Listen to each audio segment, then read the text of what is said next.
Investigations continue into the shooting incident near the Guyana-Venezuela border involving soldiers of the Guyana Defence Force and an armed group suspected to be Venezuelans and alleged members of the notorious Las Claritas Sindicato gang. As expected, Guyanese are outraged by the reports and hope the attackers face justice. Guyana's President Irfan Ali is taking the reports, quote, very seriously and says the government will do its own investigations. Leader of the Alliance for Change, AFC, Nigel Hughes, says acts like these, quote, appear to be a threat to our sovereignty. CARICOM and other international agencies have so far condemned the incident. Venezuela has rejected the claims, calling them false, and wants Guyana to desist from spreading what it calls fake news to fool the public. Stick around for the inside scoop on what happened and an update on the injured soldiers. You're watching The Final Takeaway, where we bring you an exclusive look at news in and about Guyana and neighboring regions. We don't just report the news, we ask provocative questions, seek answers, and provide opinions. Subscribe for free and share this channel across all of your social media platforms. Thank you. Contact us, though, if you have a story to make public or want to sit with me for an interview. Hello, welcome, or welcome back. Not only has Venezuela set up troops along its border near Essequibo, but its citizens are now allegedly attacking Guyana soldiers. Over a week ago, 6 soldiers were rushed to Georgetown for medical treatment after sustaining injuries from what we understand to be an ambush by a group of armed persons on a boat on the Venezuelan side of the Cuyuna River. Investigators are still trying to piece together what happened, but here's what we know. It is alleged that on February 17, 2025, the attackers opened fire on a GDF vessel, injuring 6 soldiers as they traveled on a resupply mission. The vessel was reportedly in Guyanese waters between Iterengbang and Macapa. The soldiers sustained gunshot wounds and were rushed to Georgetown in a critical condition, according to GDF's Chief of Staff, Brigadier Omar Khan. Reports confirmed that the soldiers shot back and wounded their attackers. It is not clear if there were any fatalities. According to a published document by Guyana's Ministry of Foreign Affairs and International Cooperation, the gang members operate under protection from Venezuela. Again, Venezuela denies these claims and instead says Guyana is spreading fake news to, quote, cover up its illegal actions in the disputed areas, meaning covering up its illegal actions in Essequibo, which, of course, as you may know, is a disputed region, not disputed by Guyana, but disputed by Venezuela as being a part of their territory. Let's not forget, Maduro and many Venezuelans continue to insist that Essequibo belongs to the Bolivarian Republic. Therefore, it is not surprising for Venezuela's Ministry of Foreign Affairs to accuse Guyana of making up stories about an armed attack by Venezuelans on Guyana's territory. Based on reports, the armed attackers opened a fire from the Venezuelan side of the Guyana-Venezuela border on soldiers who were in the Guyanese-owned territory called Essequibo. This would be considered armed aggression on a sovereign country, which is Guyana in this case.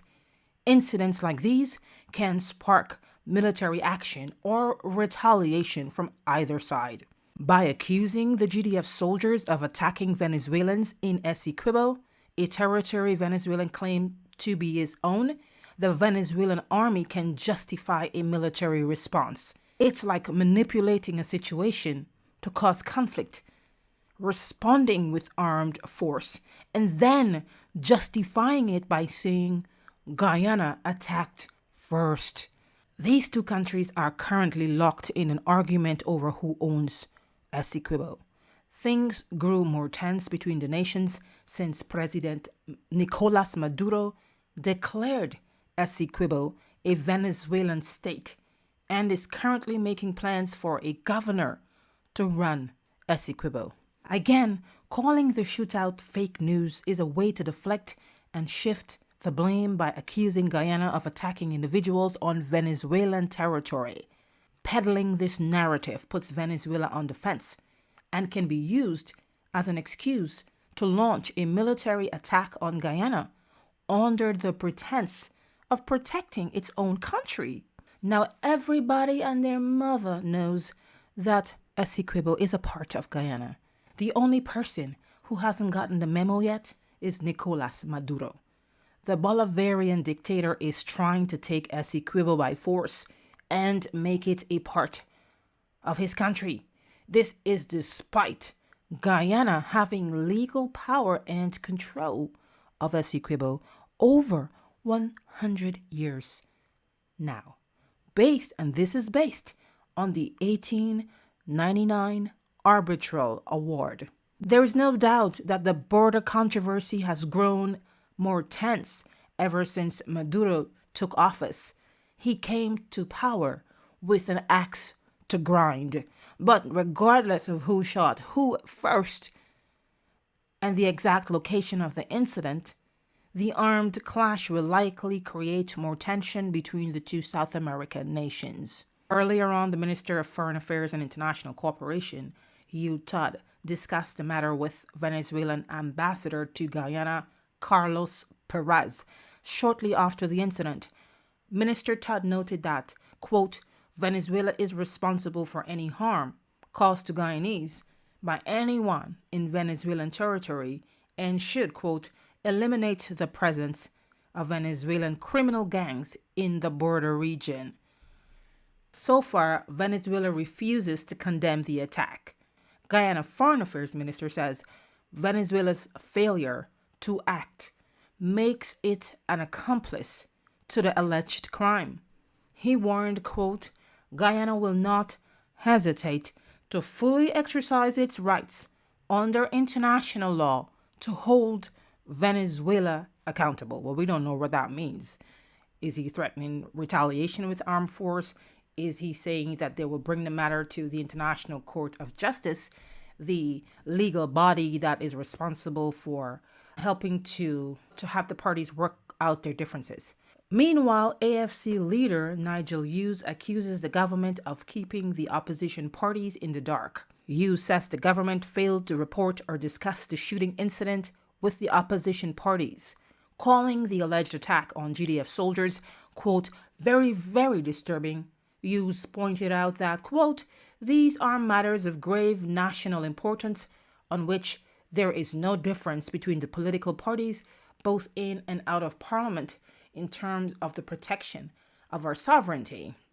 What Hughes is really saying is that anything that has to do with the border crisis should involve all stakeholders, all Guyanese stakeholders, all the parties, because at the end of the day, together they can unite to protect Guyana's sovereignty.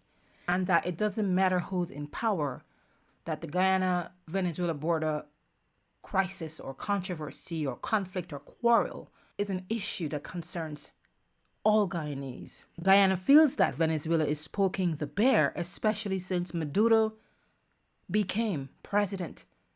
Maduro made a series of decisions in 2023 and 2024, and I think he's continuing to do things in 2025, signaling the intention to seize Essequibo, a territory located in Guyana near the Venezuelan border.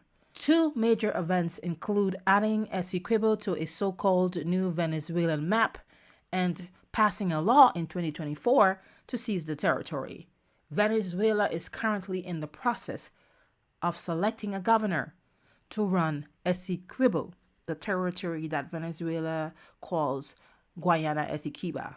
Guyana earned rights over Essequibo in 1899.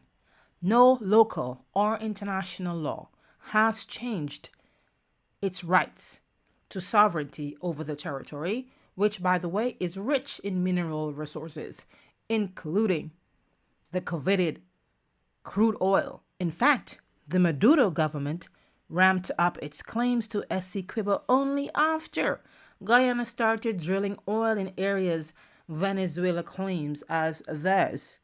Quite ironic, isn't it? Now, we don't know how the present head of state, Maduro, plans to achieve this massive and brazen plan. We do know that Guyana is teaming up with its armed allies to defend Essequibo and the entire nation from a Maduro invasion. Guyanese maintain that Guyana ain't giving up no mountain, no sea, no river, and definitely not a blade of grass. Guys, what is your take on the shooting incident? Is it fake news to stir up strife? And do you think the Venezuelan government is behind it? The comment section below is all yours. Comment responsibly. Also check out our other videos and the links below to learn more about the alleged shooting. Let's meet again soon, again on The Final Takeaway.